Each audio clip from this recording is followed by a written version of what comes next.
Bienvenidos a la Feria Internacional del Libro de Santiago, bienvenidos a esta fiesta de la literatura, de la cultura en nuestro país. Esta es una de las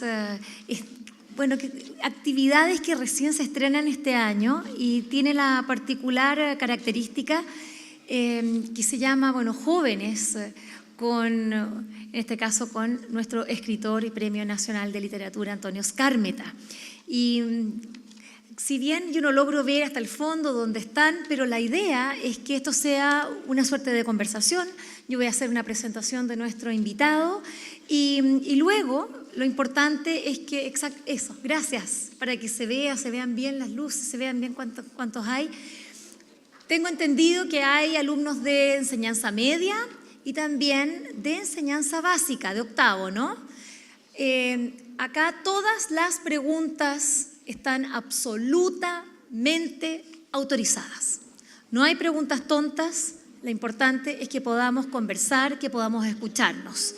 Así que vamos a partir presentando a Antonio para que ustedes, me imagino que ya lo han leído, los que no se enteran ahora y ojalá que después de esta conversación les den ganas de ir y poder leer. Les cuento brevemente que nuestra actividad tiene que durar 45 minutos.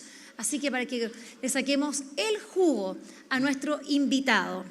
Bueno, yo quiero decirles que en una semana más Antonio está de cumpleaños. Y sí, pues.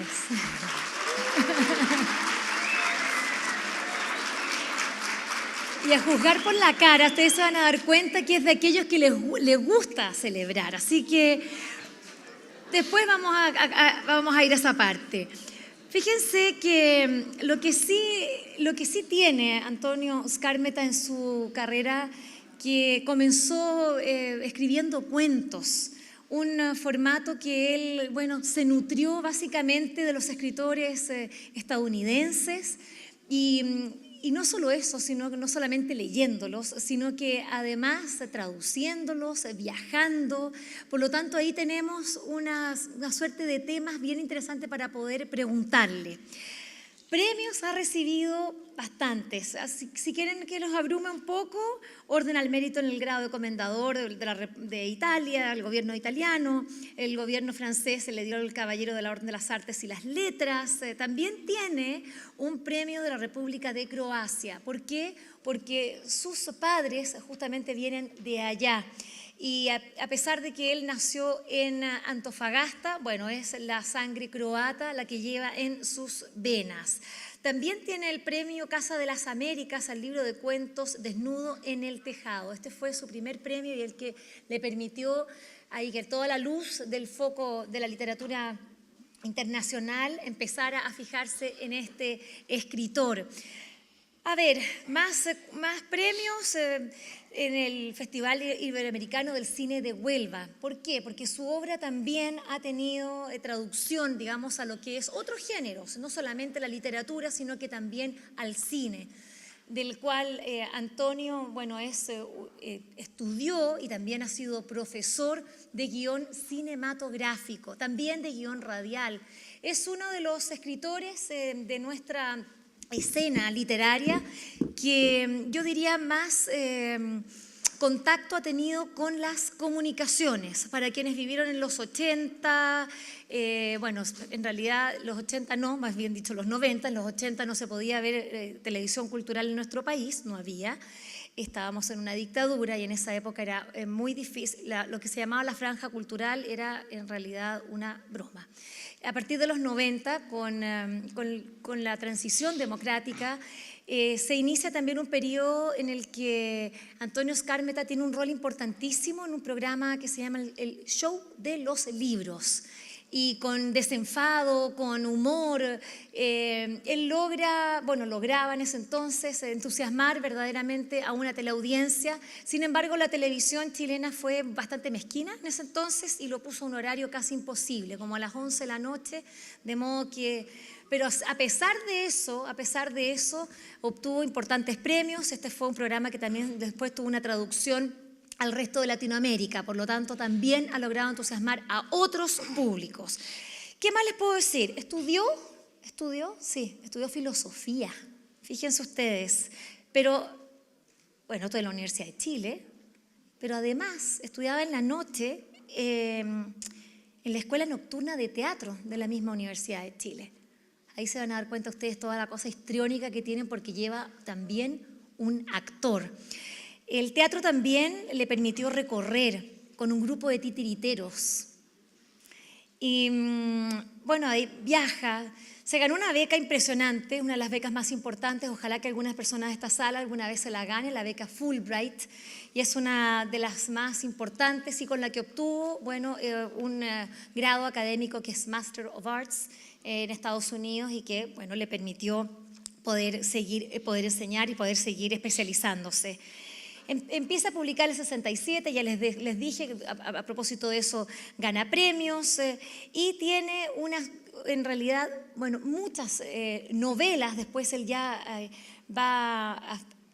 empieza a explorar otro tipo de géneros y seguramente ustedes lo conocen por lo que ha sido la traducción cinematográfica de libros como El baile de la victoria o Los días del arco iris, que bueno, después tuvo otro nombre cuando fue llevada a la pantalla grande.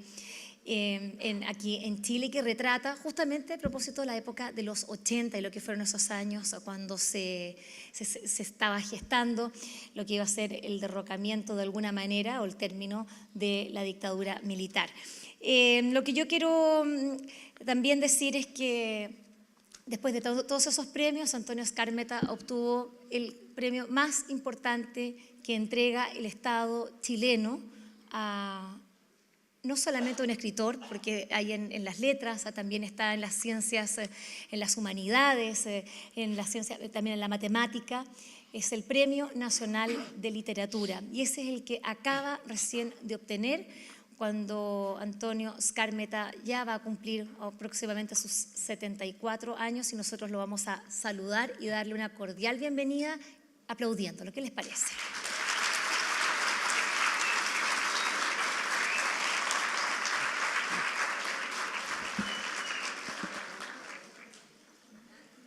La idea es que él va a leerles algo y ojalá los provoque y a partir de eso empecemos a conversar, a dialogar.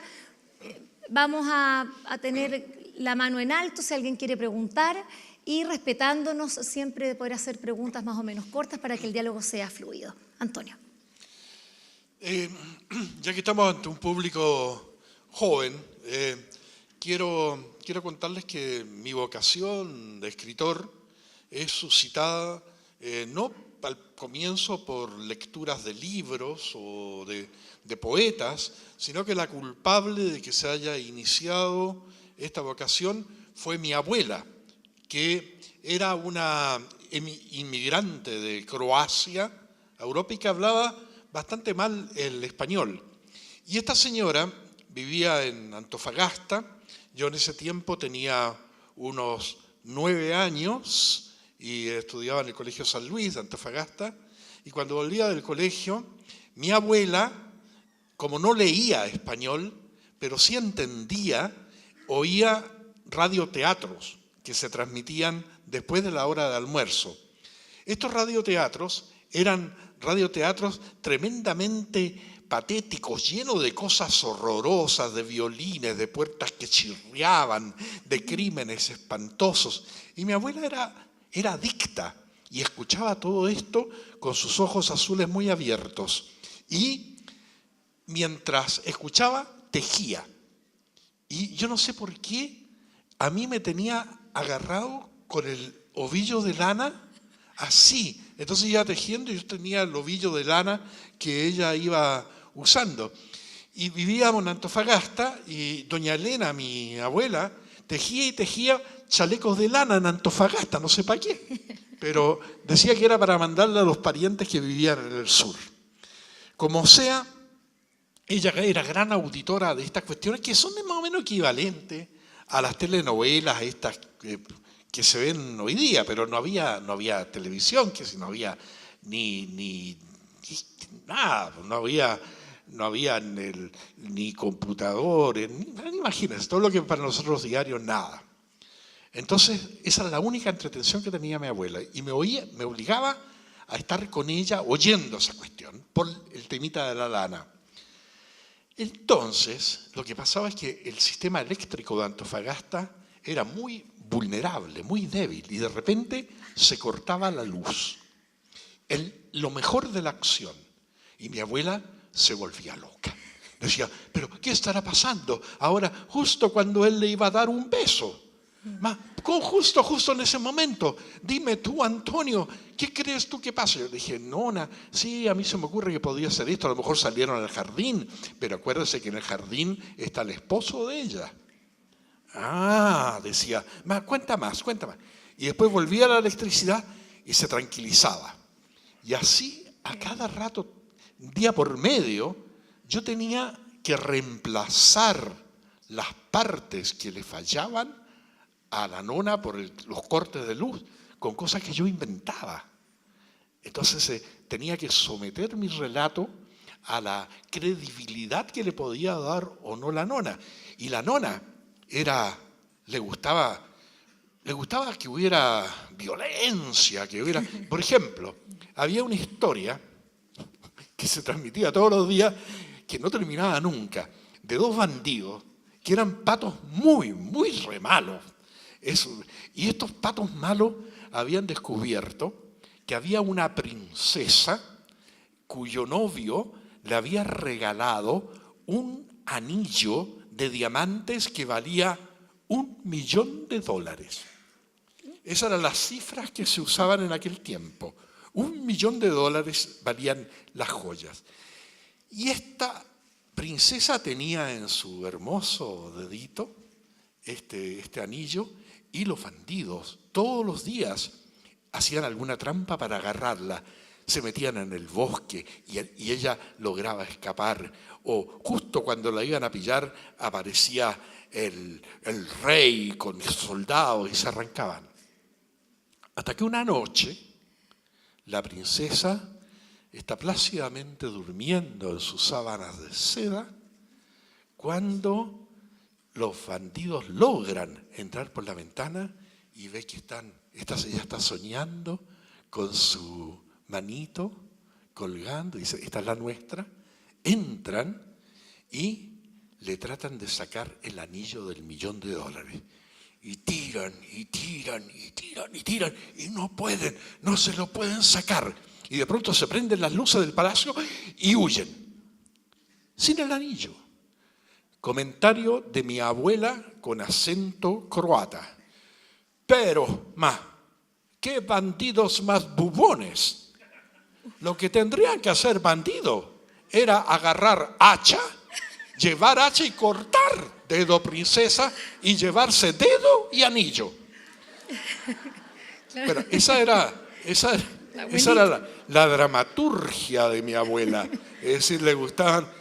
Ustedes comprenden que cuando yo les rellenaba los huecos que estaban ahí en el radioteatro, tenía que usar ese tipo de fantasía.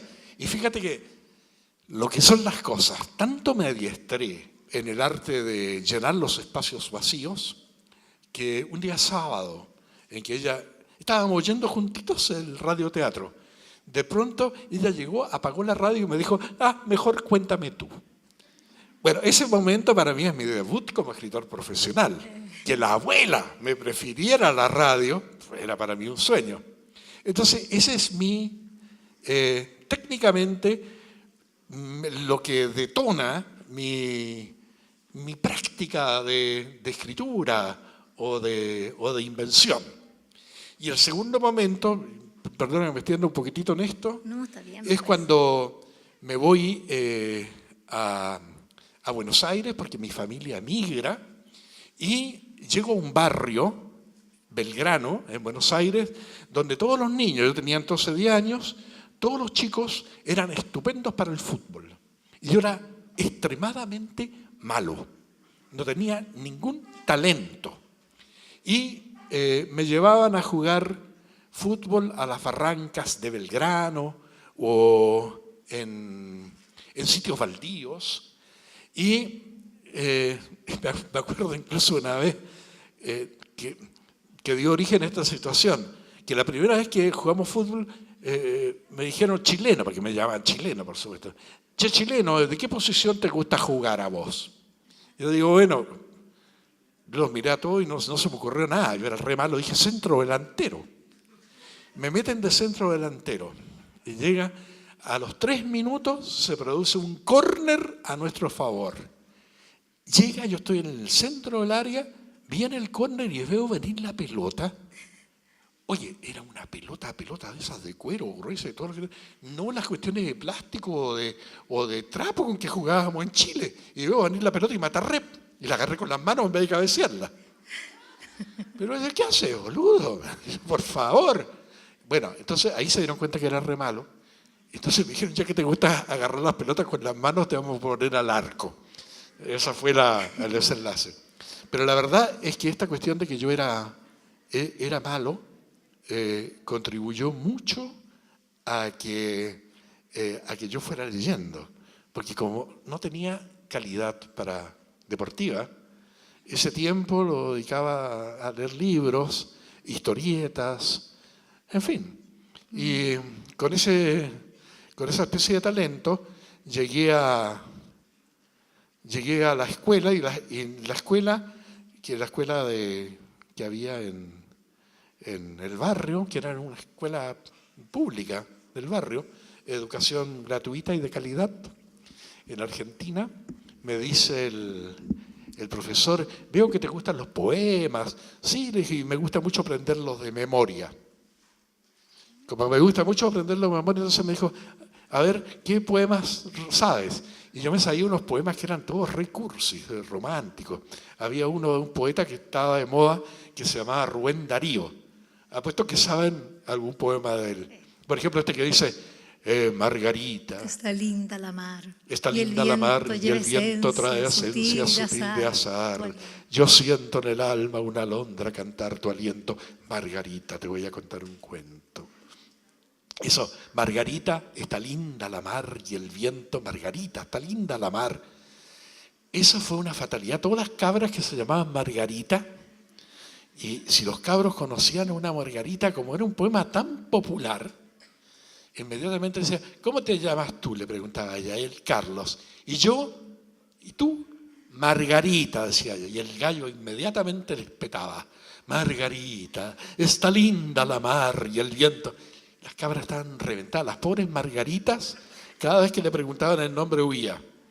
Y a mí un día me gustó una Margarita. Pero como ya tenía la locura de la poesía, le pregunto, ¿cómo te llamas? Y me dice Margarita, pálida la cabra, esperando la respuesta. Y yo le digo, Margarita, estás la mar de linda. Y con eso me tiro el golpe. Está bien. ¿Qué les parece? Empecemos a conversar. ¿Hay alguna pregunta? Necesitamos el micrófono. Tenemos una aquí en primera fila y después como en la sexta. ¿Tenemos micrófono? ¿No? Ups. A ver, vamos rápido. Venga, vamos. Partimos. Su nombre y la pregunta, por favor. Bueno, yo soy Franco Álvarez, del séptimo B, y vengo de Peñalolén, del Colegio Unión Nacional Árabe. Y le quería preguntar al escritor ¿cuál fue su inspiración para poder escribir los libros que usted tiene? Que desafortunadamente no he leído muchos, pero igual me lo han mencionado harto.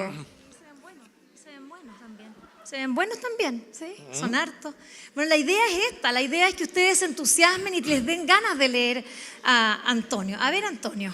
La inspiración de mis distintos libros, porque he escrito mucho, también he escrito cuentos y otras cosas, viene esencialmente de la gente, de mi cariño, de mi afecto a la gente. Veo qué es lo que les pasa, veo qué es lo que sienten e invento personajes sobre esa base. De pronto, todos mis personajes, a ver si lo puedo poner así, mis personajes son lo que son, pero yo sé que cada uno de nosotros, además de ser lo que ahora es, quiere ser algo, quiere ser actriz, quiere ser bailarín, quiere ser empresario o quiere escribir. Esta cosa a mí me interesa mucho. lo que el personaje es y lo que quiere ser. Entonces intento contar historias donde estas dos cosas sean importantes. Me interesa la poesía que hay dentro de los personajes. Y eso es lo que me inspira. Chicos, lo que sí, regla número 1, nos vamos a escuchar.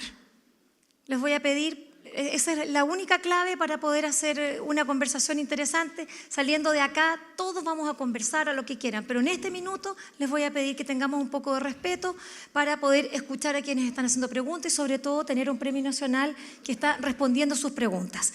Su nombre, caballero. Benit Lovera. ¿Cómo se llamará el próximo libro? ¿El próximo que va a escribir? El próximo libro, ¿cómo se llamará? El título del próximo libro, mire qué difícil pregunta. Ese está Muchas re gracias. bueno. Está re bueno. A ver cuál podría ser. ¿Pero estás escribiendo un libro ahora? Sí, estoy escribiendo un libro ahora, pero... ¿Y no tiene título todavía? Bueno, lo que pasa es que yo el que escribí sería el último, que es un texto también para jóvenes, que se llama El portero de la cordillera, el arquero de la cordillera. ¿Qué es esto del fútbol?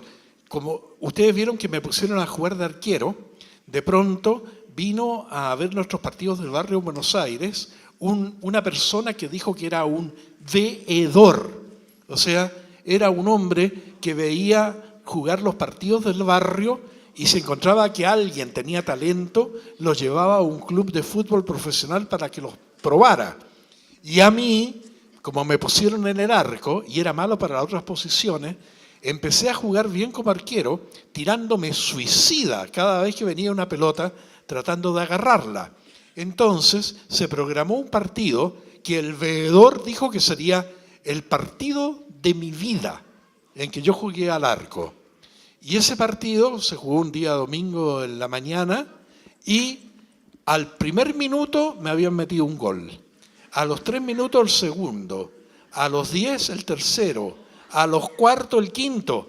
Y antes que terminara el primer tiempo estaba tan desesperado porque vi que me iban a meter el 7º gol, que cuando vi que el delantero ya se acercaba al área y lo tenía frente a mí, me tiré con todo, le agarré las patas y lo derribé. Entonces, penal y expulsión. Entonces, el árbitro del partido, cuando termina el primer tiempo, va donde estaba el veedor y todos los que estaban en la banca de suplentes, y dice, mire, señores, dice, este partido lo van perdiendo ya 7-0. Así que es mejor que lo suspendamos acá en el primer tiempo, porque en el segundo tiempo lo único que cabría decir sería, etcétera. Entonces le dije, llorando, oye, me acuerdo si yo era cagaba, re chico, le dije, oiga, señor árbitro, por favor no suspenda el partido, que este es el partido de mi vida, ahí está. No, tranquilo muchacho, está bien así, porque no te va a gustar contarle a tus nietos, cuando seas viejo, que perdiste el partido de tu vida 14-0. Uf, qué harto. Vamos. Primero que todo, hola, y al público también. ¿Cuál es el mejor libro, o sea, en experiencia propia, cuál es el mejor libro que usted ha leído, o sea, ha hecho? ¿Leído o escrito? ¿Escrito? Sí. ¿El que más te gustó escribir? Bueno, el que más me gustó escribir es un libro que se llama La boda del poeta, que es un libro muy complicado, que cuenta la emigración de europeos a Chile a comienzos del siglo pasado. Pero el libro más popular mío es uno que se llama El cartero de Neruda, que es la relación de un modesto cartero de provincia que vive en una caleta y que le lleva todos los días las cartas a Pablo Neruda y lo fastidia porque este cartero se enamora de una chica y se le ocurre pedirle a Neruda, que está nada menos que postulando el premio Nobel de Literatura, que le escriba unos poemas para la mujer que ama. Y ahí establecen una relación y una amistad. Este es el libro más popular, es un libro bastante corto, y si ustedes me dijeran, ¿cuál libro usted debo leer, señor? Yo le diría, lean ese, porque el más entretenido, el más popular, está traducido a 30 idiomas, se enseña en los colegios, en las universidades, métanse con ese. Y hay 2 películas basadas en él, o sea, tienen para divertirse con eso. Claro, es decir, si no leen el libro, pueden leer la película. Además que es bastante seductor. Al revés lo dije. Ah, pues, Ya, están atentos, está bien, es una prueba. También hay una ópera, ¿no? hay una ópera, pero como le voy a estar recomendando una ópera. Pero Hay- obvio en internet, cuénteme. No, pero también, bueno, a propósito de ópera, a mí también me gusta escribir canciones, ¿eh? Claro, ya que canciones Los románticas. boleros, exactamente. Ya, después le voy a decir una canción. Ya. Hola, me llamo Micaela Donoso, voy en 7º B y mi pregunta es si alguna vez has escribido cuentos o novelas de terror. No, porque me da miedo.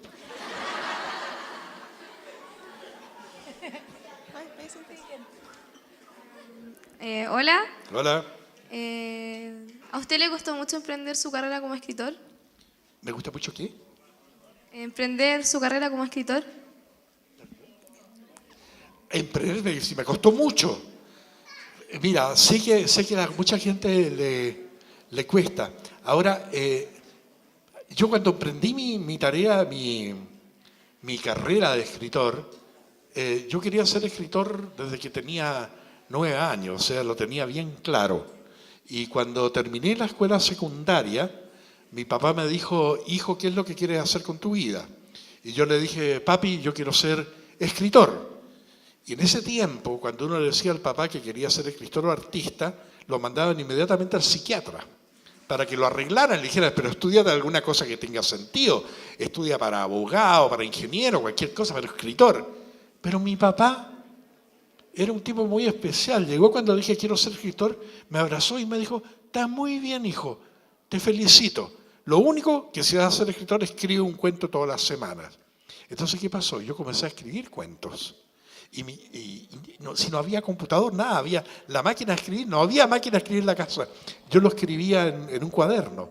Entonces, escribía estos cuentos y mi papá en la oficina donde había una máquina de escribir, los fines de semana me los pasaba en limpio.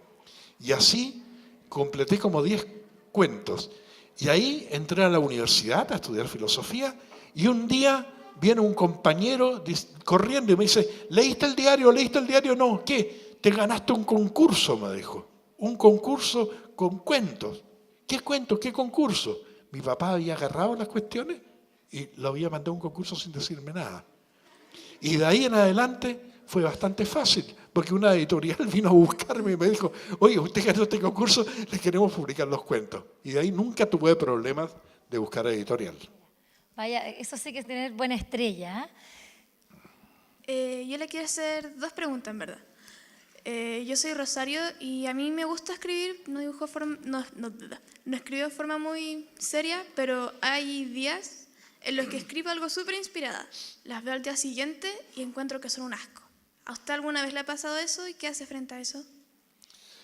A ver, primero el tema de la inspiración. Yo creo mucho en la inspiración, y me preocupo de estar todos los días a las 10 de la mañana sentado frente a mi computador inspirado. O sea, la inspiración viene cuando estás escribiendo, no antes.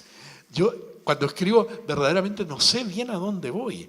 Voy buscando que la espontaneidad de lo que voy escribiendo, de lo que se me va ocurriendo, sintiendo, comience a tomar alguna forma, que aparezca algún personaje, que haya alguna imagen que me guste, algo que sea atractivo, emocionante. Y cuando encuentro eso, cuando agarro eso, puedo haber escrito 50 páginas sin que haya aparecido nada. Pero a partir de la página 50 o 60 o 70, eso que tú llamas el asco, desaparece y aparece lo que uno quiere hacer. Entonces uno ya comienza a dominar su propia historia. Por lo tanto, lo que te diría es que 100 páginas escribiendo todos los días es una buena medida para saber si tienes pulso y resistencia para escribir. Si no lo tienes, puede ser que sucedan otros años que sí, tienes esas ganas y ese pulso. Pero, ¿qué pasa con el asco, dices tú? Esas 100 páginas que te sirvieron de base para encontrar lo que querías contar, esas van directamente al basurero.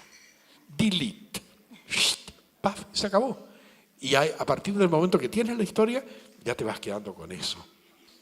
Es decir, cuando terminas de escribir, antes de publicar algo, tienes la ocasión, si tienes 300 páginas escritas, de decir cuáles son las mejores de estas 300 páginas, cómo cuento mejor esta historia. Y puedes tirar 100 de nuevo a la basura y te quedas con 200. Mi novela El cartero de Neruda, que es una novela de unas 150 páginas tal vez, cuando yo escribí la primera versión tenía 400. O sea, tiré 250 al canasto de la basura. Y está traducida hoy a 30 idiomas. Tranquilo. Por el asco. Y recojo lo que tú dices, es inspiración, pero tú dices la inspiración te llega con la disciplina. Es decir, es estar todos los días. Sí, no hay que confiar ahí. en la inspiración. Inspiración es tener ganas de escribir. Y escribir es sentarse a escribir, no es otra cosa que eso. Si alguien te dice, yo quiero ser escritor, yo le pregunto, ¿cuántas horas al día estás escribiendo? No existe esta cuestión de que quiero ser escritor.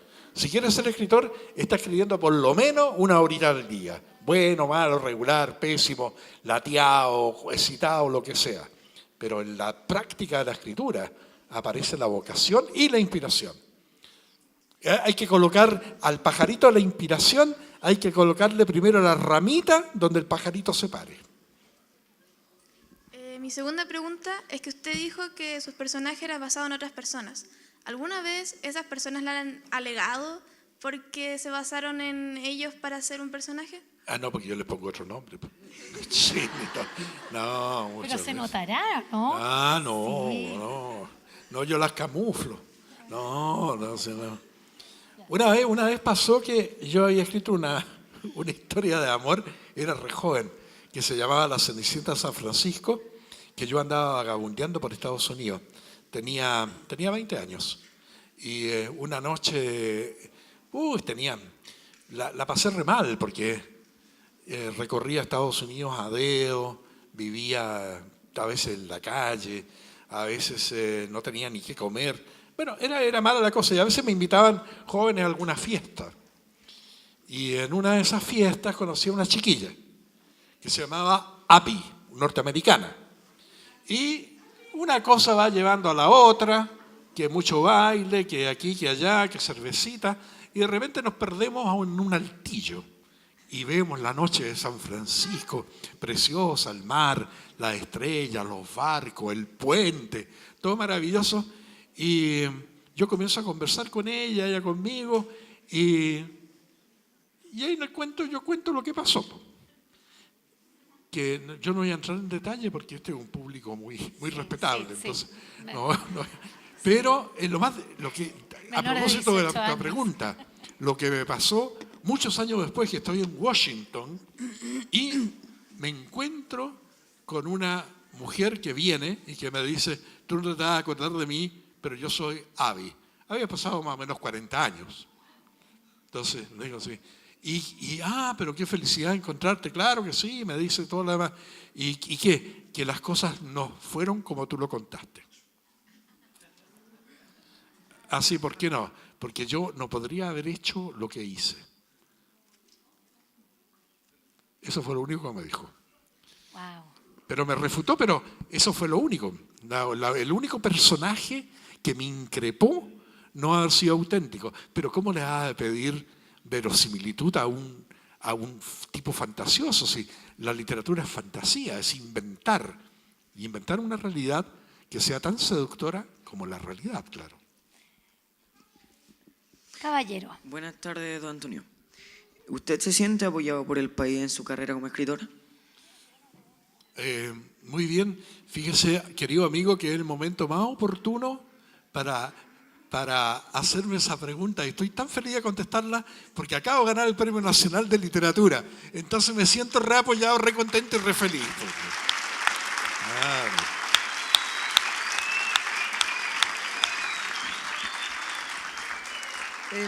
Hola, me llamo Isidora y yo quería preguntarle cómo se vivió usted la dictadura y cómo afectó la política en su forma de escribir y en su visión de mundo.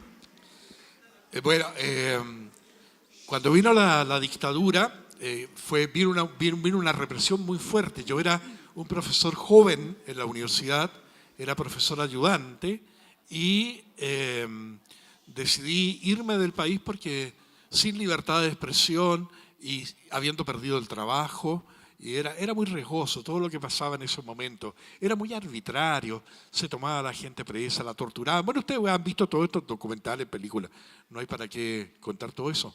Pero sí, yo decidí, cuando salí de Chile voluntariamente, me fui a vivir a Alemania, a Berlín Occidental.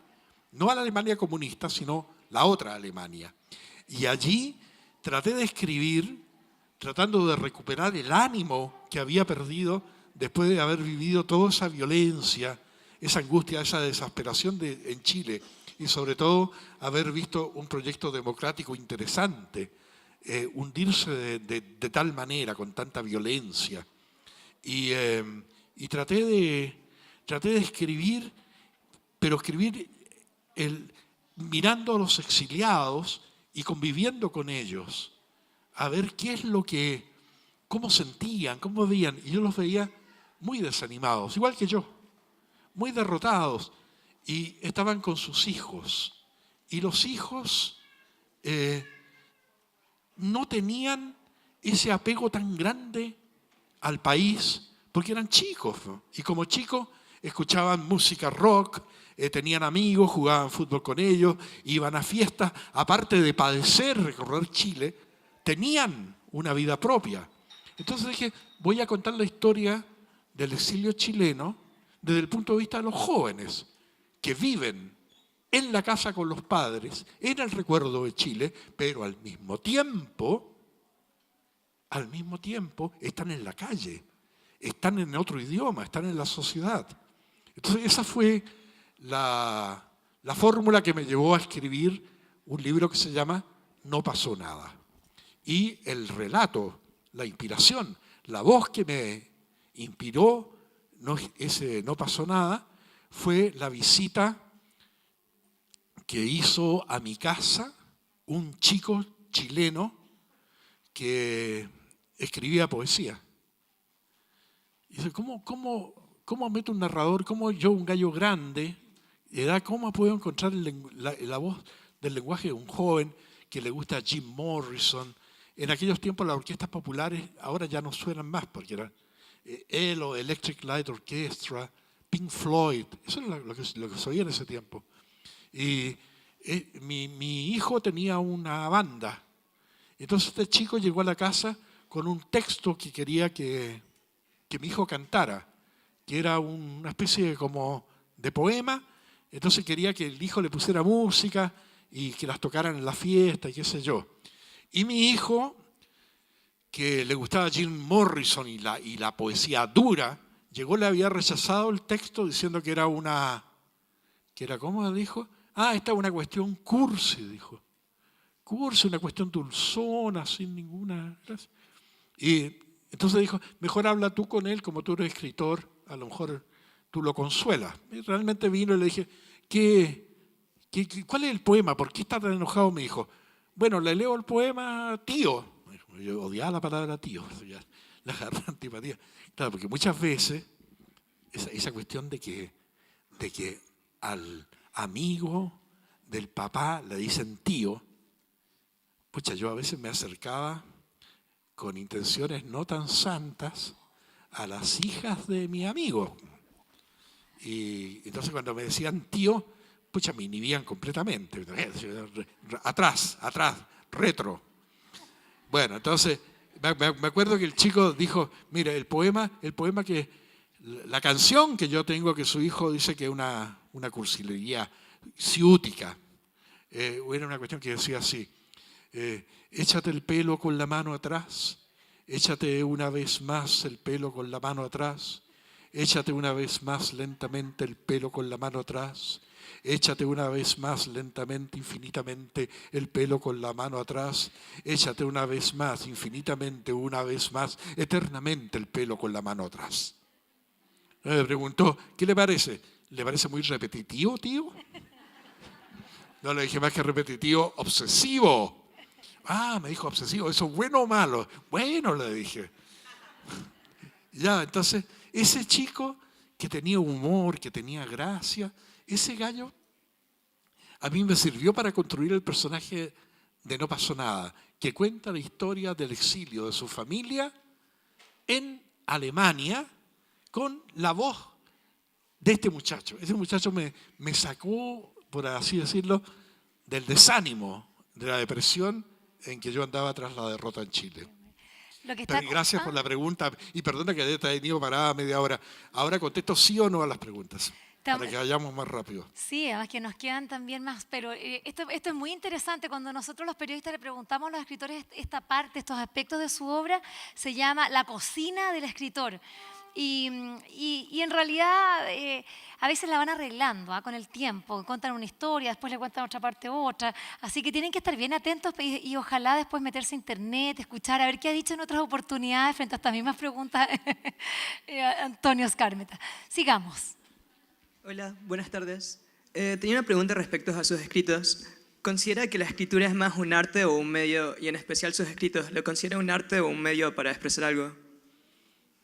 Yo lo considero un arte, medio para expresar cualquier cosa, es otra cosa. Digamos, si yo quiero decirle algo a alguien, ven a tomar un trago a mi casa, salgamos a comer, eso, estoy comunicando algo. Pero si pongo un personaje que visita la casa de la enamorada y tiene la resistencia de la madre, que no lo puede ver, estoy haciendo literatura, estoy contando una historia. Es decir, no... Literatura es un arte. Lo que no creo que sea arte es el intercambio de mensajes en Internet, por ejemplo, o los twitters. Yo creo que salvo que sea muy ingenioso el Twitter, no creo que ahí haya la posibilidad de que se desarrolle literatura. Porque lo que necesita justamente la literatura es tiempo. Es tiempo para que brote la inteligencia, la gracia y la simple espontaneidad de ponerse de acuerdo para un carrete. No, yo creo que no va por ahí la cosa. Y también hay otro arte, el de escuchar. Nos queda poco tiempo, escuchen. Ya van a poder conversar. Siguiente. Hola, buenas tardes. Le tengo una pregunta.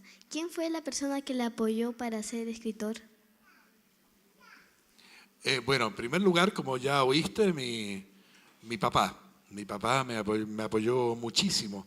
Y después fue un profesor de la escuela primaria en Argentina, que cuando vio que yo era bueno para recitar, cada vez que había un acto oficial de la escuela, el día de la bandera, me ponía delante del micrófono, delante de toda la concurrencia del colegio, y yo decía algún poema en Buenos Aires. Yo tenía entonces 11 años. Y los poemas que elegía, ahí había cachado cómo era la cosa. Los poemas que elegía era muy exitoso porque yo recitaba con bastante sentido del oportunismo poemas acerca de la eterna amistad entre Chile y Argentina. Claro, y sacaba, por supuesto, aplausos y toda la cuestión. El único problema, ¿sabes qué? El único problema fue que la fama de recitador que tenía, de que sabía decir poemas, pasó de la escuela al barrio, porque muchos cabros del barrio iban a esa escuela, entonces me oían. Y les contaron a las madres que yo sabía decir poemas. Y entonces ahí ocurrió la siguiente desgracia, que cada vez que un amigo mío tenía cumpleaños, antes de que apagara las velitas,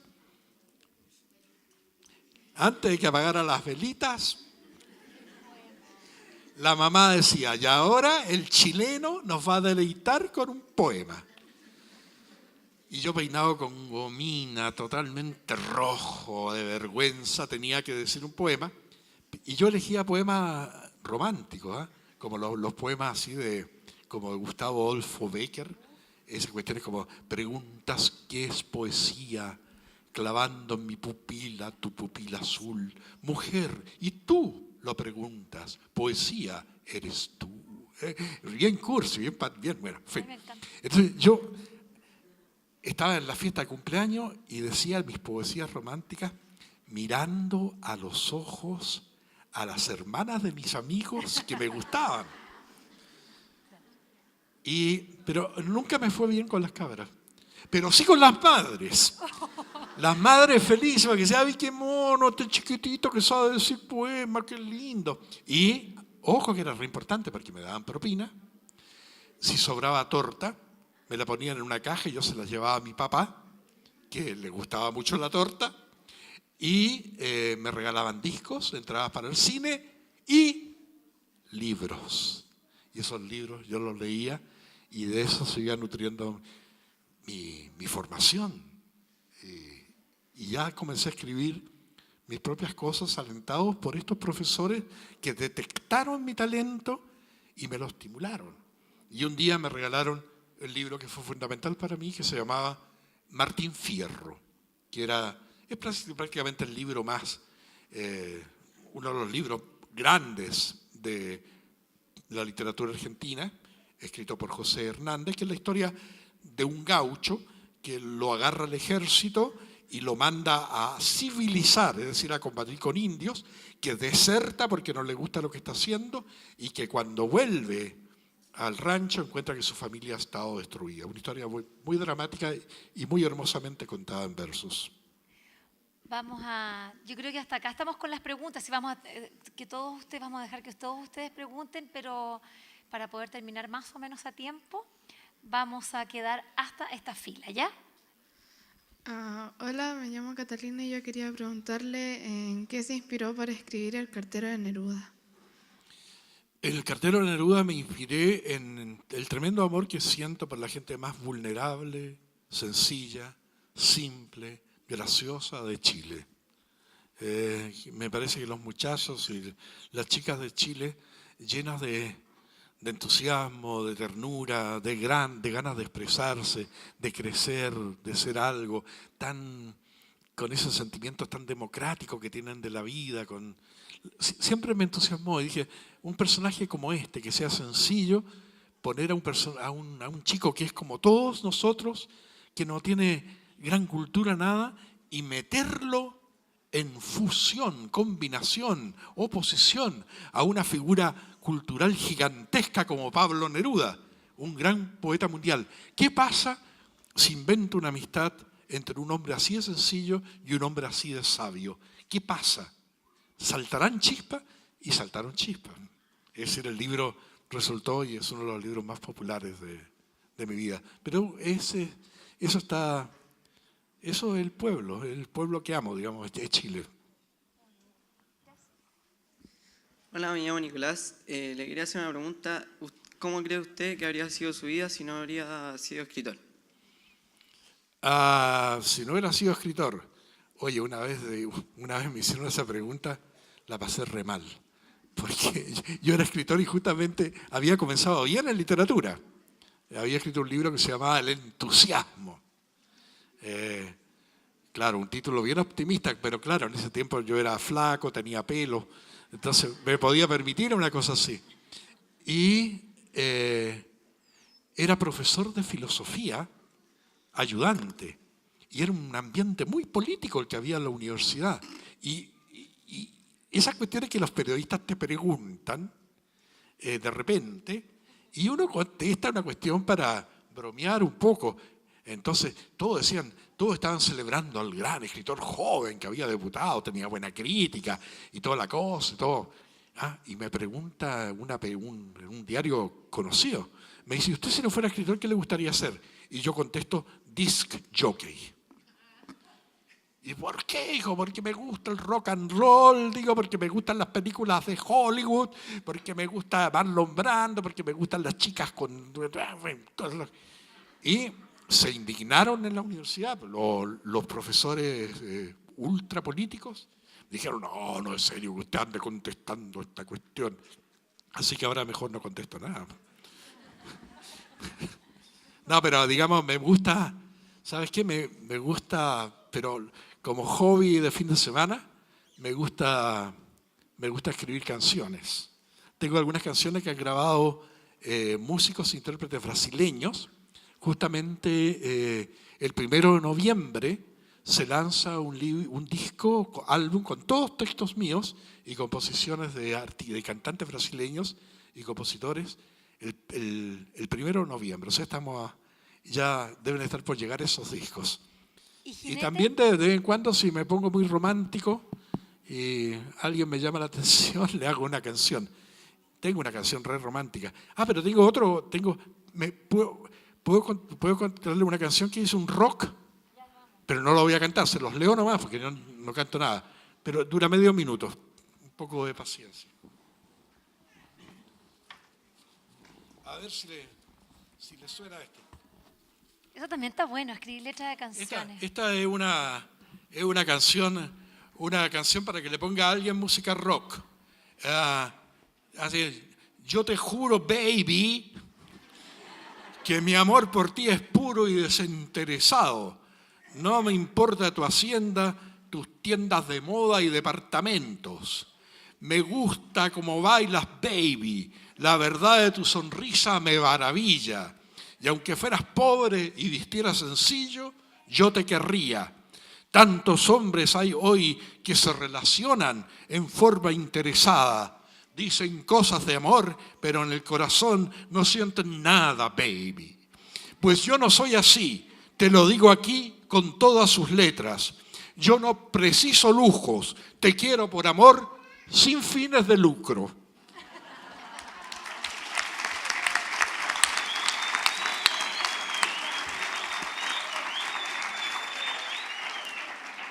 Buenas tardes, mi nombre es Margarita, soy del Colegio María Reina Inmaculada de Isla de Maipo y me gustaría preguntarle, como muy bien he escuchado, gran mayoría de sus obras que ha nombrado han sido con un fundamento, una base, una razón que haya hecho en el pasado. ¿Todas sus obras han sido basadas en algún vivido, algo que haya vivido? ¿O tiene alguna que haya salido de algún, no sé, vio algo en la vida cotidiana y salió?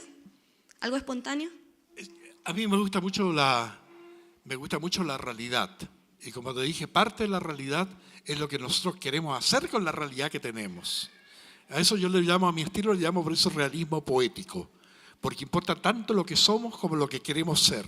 Entonces yo trato de entender a mis personajes en esa tensión entre lo que son ahora y lo que aspiran. Algunas veces logran lo que quieren, a veces fracasan y se hunden en la angustia, y a veces les pasa lo que nos pasa a todos, que ganamos un poquito, perdemos un poquito, y así vamos tirando en la vida. Pero la realidad es mi maestra, la realidad más cotidiana, la más humilde realidad. No voy tras fantasías delirantes, digamos, eso es. Hola, buenas tardes. Yo quería preguntarle cuáles eran los autores contemporáneos que usted lee. ¿Cuáles son los autores contemporáneos que leo? Bueno, evidentemente leo mucha poesía y dentro de los autores contemporáneos, naturalmente que me gustan, hay los poetas chilenos como Neruda y Gabriela Mistral, están entre mis favoritos. Dentro de los escritores contemporáneos, otro de mis favoritos es el argentino Borges y también Cortázar. Me gusta mucho un poeta brasilero que se llama Ferreira Gulliar. Estos son algunos de los favoritos en lengua española. En literatura norteamericana me han gustado muchos, desde Hemingway, Raymond Carver, Scott Fitzgerald. Estos son autores que he seguido con disciplina y pasión. Hola, buenas tardes. Mi consulta es si es que usted ha publicado todo lo que ha escrito. No, por ningún motivo. He votado casi todo lo que he escrito. No, es decir, yo creo que he publicado, de lo que he escrito, he publicado un 30%, un tercio. Y todo lo otro era, lo escrito, como dije antes, era preparación para que vaya saliendo lo que quería escribir y que finalmente me gustó y publiqué. A veces me gusta escribir de manera muy cortita, lo que se llama de manera epigramática. Fíjate que una vez yo escribí un libro de cuentos que se llama Desnudo en el Tejado, que ha sido republicado varias veces, hay nuevas ediciones. Y el título que da, el cuento que da título título a ese libro consiste nada más que en una frase. El cuento se llama Desnudo en el tejado. Y dice esto: ¿y qué pretendes? ¿Que viva desnudo en el tejado? Nada más. Y hace 10 años estaba presentando una novela yo en Alemania, en traducción alemana, y había una cola de gente que quería que le firmaran un autógrafo. Y se acerca un señor alemán que me dice, muy serio, oh señor Sparmeta, yo soy un gran admirador de su obra, conozco toda su obra, me gusta mucho, mucho, mucho, yo conozco todo lo suyo. Ahora mismo estoy leyendo su cuento Desnudo en el tejado, pero aún no lo termino. Humor alemán, ¿eh? Buenas tardes, mi pregunta es bastante básica. ¿Por qué escribe usted? ¿Busca expulsar sus demonios mediante en el papel, plasmar valores? ¿Escribe para nosotros o escribe para usted?